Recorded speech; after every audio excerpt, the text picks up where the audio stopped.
What we should and shouldn't have done. Pages 50 and 51. Recently, my wife and I had a cross-cultural experience that taught us about some things we should have done differently. My company sent me to work at our branch office in Japan. My Japanese co-workers have been friendly and gracious, and last week one of them invited us for dinner. We were honored, and the food was delicious. But though Masayuki and Yukiko, his wife, were most polite and friendly, we felt a bit uncomfortable about the evening.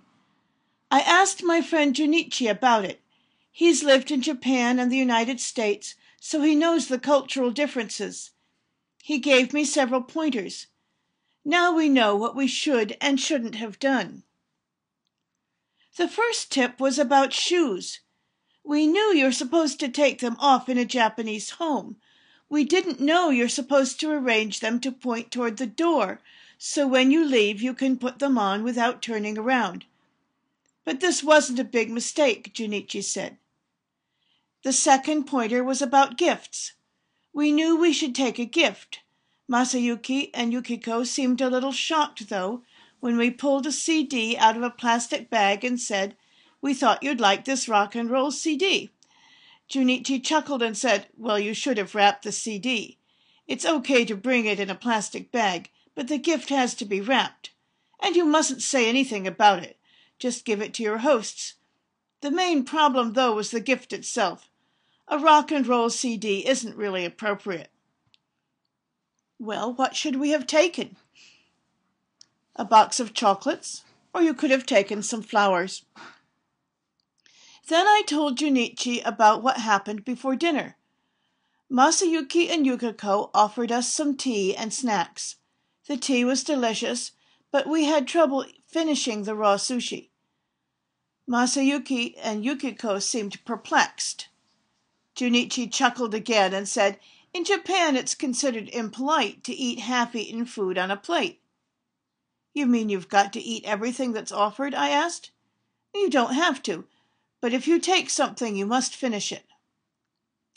After dinner, Helen asked Yukiko if she could help in the kitchen. This is normal in the United States, but Junichi said you're not allowed to do this in Japan. Visitors aren't allowed to go into the kitchen.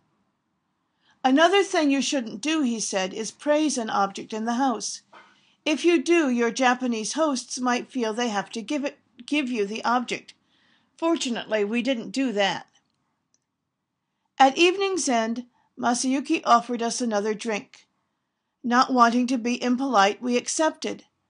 Finally, we felt we absolutely had to leave, so when we were offered another drink, I said, "Thanks, we'd better get going. We have to get up early." Masayuki and Yukiko seemed relieved. Junichi said, "That's what you should have done in the first place. When you're offered a drink at the end of the evening, you should decline gently. Leaving earlier would have been fine." I asked what we might do to rectify the situation. "Shall we invite them to our apartment?" "Yes, I think you ought to have them over, but don't have an informal Western-style party. Just make it a simple dinner for the four of you." Good advice, I thought. What really struck me is how much we all have to learn about other cultures.